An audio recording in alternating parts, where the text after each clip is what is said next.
Hello everyone. तो आज की वीडियो के अंदर हम अपना नेक्स्ट लेसन प्लान डिस्कस कर रहे हैं। जो हमारा लेसन प्लान है वो है हमारा साइंस सब्जेक्ट का। और इससे पहले हमने जो कि है साइंस के और भी लेसन प्लान डिस्कस कर लिए हैं। ये जो कि हमारा लेसन प्लान हिंदी मीडियम के स्टूडेंट के लिए है और हमने इंग्लिश मीडियम के स्टूडेंट के लिए भी साइंस का लेसन प्लान डिस्कस कर लिए हैं। अगर आप इंग्लिश मीडियम के हैं तो आप जाकर वो सारे लेसन प्लान देख सकते हैं। और हिंदी मीडियम के लिए भी हमने और भी बहुत सारे लेसन प्लान डिस्कस किए हैं 6, 7 और 8 क्लास के लिए। अगर आप चाहें तो वो भी देख सकते हैं।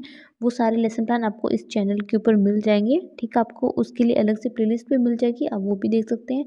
और उसका जो लिंक है आपको इस वीडियो के डिस्क्रिप्शन के अंदर भी मैं दे दूँगी, तो वहाँ से जाकर भी वो सारे लेसन प्लान देख सकते हैं। तो जैसे कि आपको पता होगा, अगर आपने पहले लेसन प्लान बना लिया है तो आपको सबसे पहले जो है कुछ जनरल इन्फॉर्मेशन लिखनी होती है। तो जिन स्टूडेंट को नहीं पता है उनके लिए मैं बता दूँ कि उनको क्या क्या चीज़ें लिखनी है।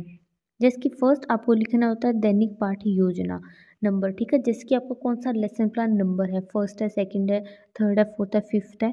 तो जो भी नंबर होगा वो आप यहाँ पर लिखेंगे।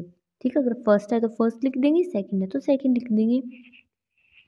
फिर आता है विद्यालय का नाम। आप जिस स्कूल के अंदर अपनी टीचिंग प्रैक्टिस के लिए जा रहे हैं उस स्कूल का नाम आप यहाँ पर लिखेंगे। फिर आप क्लास, ठीक है, आप कौन सी क्लास के लिए जो है अपना लेसन प्लान बना रहे हैं।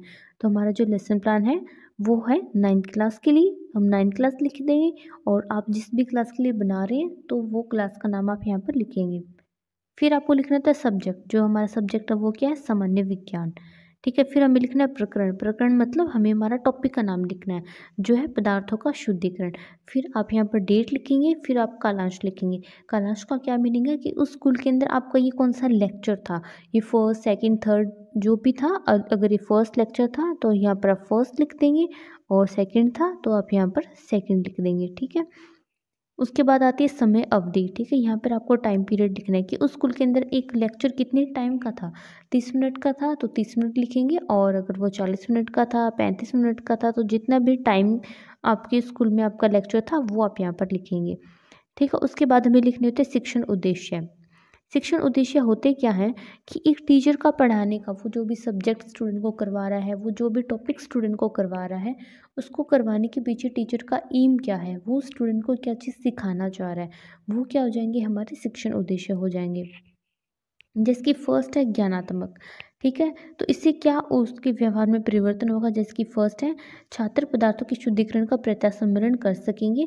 मतलब छात्रों को ये टॉपिक पढ़ने के बाद जो क्या है पदार्थों के शुद्धिकरण का ज्ञान हो जाएगा। ठीक है, उसके बाद छात्र पदार्थों के शुद्धिकरण का प्रत्यभिज्ञान कर सकेंगे। फिर आता है अवबोध। ठीक है, इससे क्या होगा, छात्र पदार्थों के शुद्धिकरण की व्याख्या कर सकेंगे और जो कि छात्र पदार्थों के शुद्धिकरण को समझ सकेंगे। फिर आता है ज्ञानोपयोग कि वो इस ज्ञान का प्रयोग किस तरह से कर सकेंगे। जिसके फर्स्ट है छात्र पदार्थों के शुद्धिकरण से प्राप्त ज्ञान का प्रयोग उच्च अध्ययन में कर सकेंगे।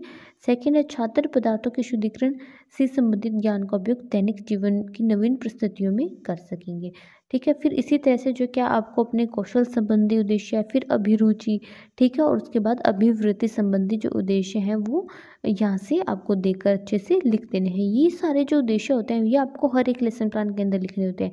ठीक है, लेकिन जो आपके टॉपिक के अकॉर्डिंग जो कि इनका मेन पॉइंट वो चेंज हो जाएगा। लेकिन ये जो मेन हेडिंग है अवबोध, ज्ञानोपयोग, ठीक है, कौशल, ये सारे आपको हर एक लेसन प्लान के अंदर लिखने होंगे। फिर आते हैं शिक्षण सहायक सामग्री। ठीक है, अब आपको कुछ मटेरियल भी जैसे कि आप चौक, डस्टर, ब्लैक बोर्ड का यूज़ करते हैं क्लास के अंदर, तो वो आपको यहाँ पर लिखनी होगी। ठीक है, कि मैंने चौक का यूज़ किया, डस्टर, ब्लैक बोर्ड। और अगर आप कोई मॉडल चार्ट पीपीटी का यूज़ कर रहे हैं तो वो भी आप यहाँ पर लिख देंगे। फिर आता है पूर्व ज्ञान। अब जो क्या हमें बच्चों की जो क्या प्रीवियस नॉलेज टेस्ट करनी होती है। अब ये हम टेस्ट क्यों करते हैं, क्योंकि ये हम ये जानने के लिए करते हैं कि स्टूडेंट को इस टॉपिक के बारे में पहले से कितना पता है। ठीक है, तो ये जानने के लिए हम क्या करेंगे, स्टूडेंट की प्रीवियस नॉलेज टेस्ट करेंगे। ये आप कैसे टेस्ट करेंगे, इसके लिए जो कि आप स्टूडेंट से क्वेश्चंस पूछेंगे उस टॉपिक से रिलेटेड। ठीक है, तो यहाँ पर आप 2 कॉलम बना लेंगे। ठीक है, फर्स्ट कॉलम आता है छात्र अध्यापक क्रिया और सेकेंड आता है छात्र क्रियाएं। छात्र अध्यापक क्रिया के अंदर क्या होगी, यहाँ पर आप स्टूडेंट से क्वेश्चन पूछेंगे। ठीक है,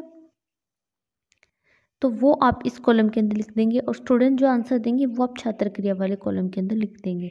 जैसे कि पहले यहाँ पर टीचर क्वेश्चन पूछता है, भोजन को नमकीन बनाने हेतु उसमें क्या मिलाया जाता है, तो बच्चे आंसर करते हैं नमक। फिर सेकंड क्वेश्चन है, नमक हमें कहाँ से प्राप्त होता है, तो बच्चे आंसर करते हैं समुद्र के जल से। थर्ड क्वेश्चन है समुद्र के जल से प्राप्त नमक कैसा होता है, तो बच्चे आंसर करते हैं शुद्ध होता है।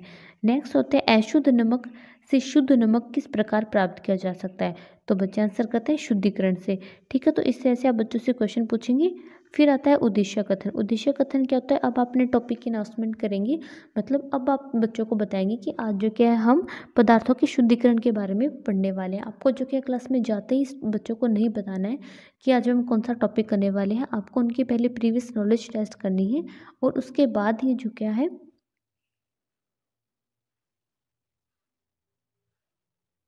बच्चों को बताना है कि आज हम इस टॉपिक के बारे में पढ़ने वाले हैं।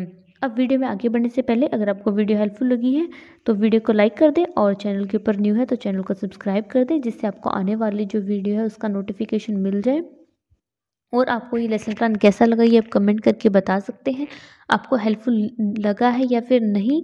अगर आपके लिए हेल्पफुल रहा है तो आप यस कमेंट कर सकते हैं, और अगर आपके लिए हेल्पफुल नहीं रहा है तो आप नो कमेंट कर सकते हैं, बट एटलीस्ट आप कमेंट करके ज़रूर बताना। फिर आता है प्रस्तुतिकरण। अब जो हमारा टॉपिक है उसको हम डिटेल के अंदर एक्सप्लेन कर देंगे। ठीक है, जैसे कि यहाँ पर हम 4 कॉलम्स बना लेंगे। फर्स्ट कॉलम में हम लिखेंगे शिक्षण बिंदु, सेकंड में हम लिखेंगे छात्र अध्यापक क्रियाएं, थर्ड में विद्यार्थी क्रियाएं, फोर्थ में विधि प्रविधि, और फिफ्थ आता है शाम पट्ट कार्य। ठीक है, ये सारे कॉलम आप बना लें। विधि प्रविधि का आप चाहें तो बना सकते हैं, अदरवाइज आप इसको ना भी बनाएं तो कोई प्रॉब्लम नहीं होगी। ठीक है, बना ले तो अच्छी बात है, नहीं बनाए तो कोई प्रॉब्लम नहीं है। तो शिक्षण बिंदु फर्स्ट कॉलम, इसके अंदर हमारे जो टॉपिक के अंदर जो भी मेन पॉइंट होंगे वो हमें यहाँ पर लिखने होंगे, मतलब उनकी हेडिंग लिखनी होगी, जिसकी फर्स्ट मेन पॉइंट है निस्पंदन व क्रिस्टलीकरण। ठीक है, फिर सेकंड कॉलम होता है छात्र अध्यापक क्रिया। यहाँ पर क्लासरूम के अंदर टीचर की क्या एक्टिविटी है वो लिखनी है।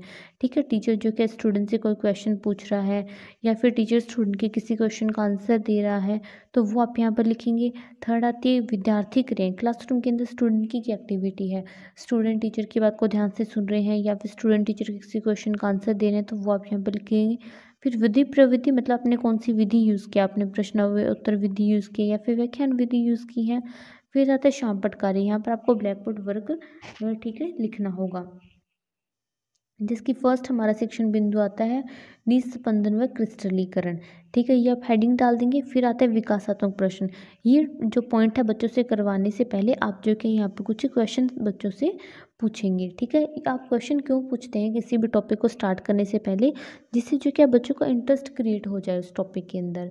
ठीक है, डायरेक्ट एक्सप्लेन करना शुरू कर देंगे तो हो सकता है कि कुछ बच्चे ध्यान से सुने ही नहीं, लेकिन जब आप बच्चों से क्वेश्चन पूछते हैं तो वो उस चीज़ को ध्यान से सुनते हैं और उनका एक इंटरेस्ट क्रिएट हो जाता है उस टॉपिक के बारे में जानने के लिए, अगर उनको नहीं पता है आंसर तो जैसे कि आप पहले ही बच्चों से क्वेश्चन पूछेंगे कि किसी एक द्रव का नाम लिखिए जो दैनिक जीवन में काम में लाया जाता है, तो बच्चे आंसर करते हैं जल। फिर आप सेकंड क्वेश्चन पूछते हैं जल में रेत मिलाने का क्या फ़ायदा है, तो बच्चे आंसर करते हैं जल में रेत अघुलनशील रहती है। ठीक है, तो इस तरह से आप कुछ क्वेश्चन पूछेंगे, जो बच्चे आंसर करेंगे वो आप यहाँ पर लिखेंगे। और ये हमारी कौन सी विधि है, ये हमारी प्रश्नोत्तर विधि है। तो आप चाहें तो जो मेन पॉइंट है वो आप ब्लैक बोर्ड के ऊपर भी लिख सकते हैं और ये क्वेश्चन भी ब्लैक बोर्ड के ऊपर लिख सकते हैं। फिर आता है छात्र अध्यापक कथन। ठीक है, अब आप हमारी हेडिंग थी निस्पंदन, तो हम बच्चों को हम निस्पंदन के बारे में बताएंगे। ठीक है, अच्छे से यहाँ पर एक्सप्लेन कर देंगे, जो बच्चे जो क्या उसको ध्यान से सुनेंगे। और हमने यहाँ पर कौन सा मेथड यूज़ किया है, यहाँ पर हमने व्याख्यान विधि यूज़ की है। और निस्पंदन के बारे में जो कुछ मेन जो लाइंस हैं वो आप ब्लैक बोर्ड के ऊपर भी लिख सकते हैं, क्योंकि हम सारा यहाँ पर नहीं लिख सकते हैं। हमारे पास जो क्या है स्पेस जो क्या है फाइल के अंदर वो लिमिटेड होता है, तो हमें उसके साइज़ के अकॉर्डिंग ही अपने कॉलम्स बनाने हैं। तो कॉलम बनाते समय आप ये चीज़ ध्यान में रखना कि जो आपके कॉलम्स हो वो फाइल के साइज़ के अकॉर्डिंग ही हो। फिर नेक्स्ट पॉइंट था क्रिस्टलीकरण। अब जो क्या है हम बच्चों को क्रिस्टलीकरण के बारे में एक्सप्लेन कर देंगे कि क्रिस्टलीकरण क्या होता है। आप चाहें तो आप इसको ब्लैक बोर्ड के ऊपर भी अच्छे से एक्सप्लेन कर सकते हैं, और आप चाहें तो कुछ जो इम्पोर्टेंट लाइन है क्रिस्टलीकरण की वो आप ब्लैक बोर्ड के ऊपर लिख देंगे और उसको बच्चों को जो कि अपनी नोटबुक के अंदर लिखने के लिए भी बोल सकते हैं। तो अब हम बच्चों को क्रिस्टलीकरण के बारे में एक्सप्लेन कर देंगे। ठीक है, फिर नेक्स्ट आता है बोध प्रश्न। अब जैसे कि बच्चों को हमने निस्पंदन और क्रिस्टलीकरण के बारे में करवाया है, तो हम बच्चों से कुछ क्वेश्चन भी पूछेंगे ये जानने के लिए कि हम जो बच्चों को एक्सप्लेन कर रहे हैं वो उन्हें समझ में आ रहा है या फिर नहीं आ रहा है। तो यहाँ पर आप बच्चों से कुछ क्वेश्चन कर देंगे और बच्चे जो इसका आंसर कर रहे हैं वो आप यहाँ पर लिख देंगे। नेक्स्ट आता है ऊर्ध्वपातन व विभेदी निष्कर्षण। अब आप इसके बारे में बच्चों से पहले कुछ क्वेश्चन पूछेंगे, ठीक है, और जो स्टूडेंट आंसर कर रहे हैं वो आप इसके सामने लिख देंगे, ठीक है। तो ये सब क्वेश्चन आप बच्चों से पूछ रहे हैं और फिर नेक्स्ट अब आप बच्चों को ऊर्ध्वपातन के बारे में यहाँ पर एक्सप्लेन करेंगे, फिर आप उनको विभेदी निष्कर्षण के बारे में एक्सप्लेन करेंगे। जो बच्चे जो क्या उसको ध्यान से सुनेंगे। और यहाँ पे हमने कौन सा मेथड यूज़ किया है, व्याख्यान मेथड। और आप ब्लैक बोर्ड के ऊपर भी कुछ इस तरह से इसके बारे में लिख देंगे। साथ में आपको जो क्या बच्चों को एग्जाम्पल भी यहाँ पर देने हैं, तो वो एग्जाम्पल भी आप यहाँ पर लिख देंगे साथ में। फिर बोध प्रश्न, अब आप बच्चों से क्वेश्चन पूछेंगे जो आपने उन्हें करवाया है, ठीक है। अब वीडियो में आगे बढ़ने से पहले अगर आपने अभी तक वीडियो को लाइक नहीं किया है तो वीडियो को लाइक कर दें, और चैनल के ऊपर न्यू है तो चैनल को सब्सक्राइब कर दें। साथ में आप इसको जो लेसन प्लान है उसको आप अपने अदर क्लासमेट या फिर अपने स्टूडेंट के साथ शेयर कर दें, जिससे वो भी अपना लेसन प्लान बना सके। अगर आपको कोई डाउट है तो वो आप कमेंट करके पूछ सकते हैं, और ये लेसन प्लान आपको हेल्पफुल लगा तो ये भी आप कमेंट करके ज़रूर बताएं, जिससे मुझे भी और ज़्यादा जो कि लेसन प्लान बनाने का मोटिवेशन मिल जाए। फिर नेक्स्ट हमारा पॉइंट आता है आसवन व प्रभावी आसवन, ठीक है। तो ये करवाने से पहले इसी तरह से आप कुछ क्वेश्चन पूछेंगे और फिर आप जो क्या आसवन व प्रभावी आसवन के बारे में बच्चों को अच्छे से एक्सप्लेन करते जाएंगे, और जो बच्चे क्या वो इसको ध्यान से सुनेंगे, ठीक है। आपको चीज़ों को अच्छे से डिटेल के अंदर यहाँ पर एक्सप्लेन करनी है। फिर आप कुछ क्वेश्चन बच्चों से पूछ लेंगे,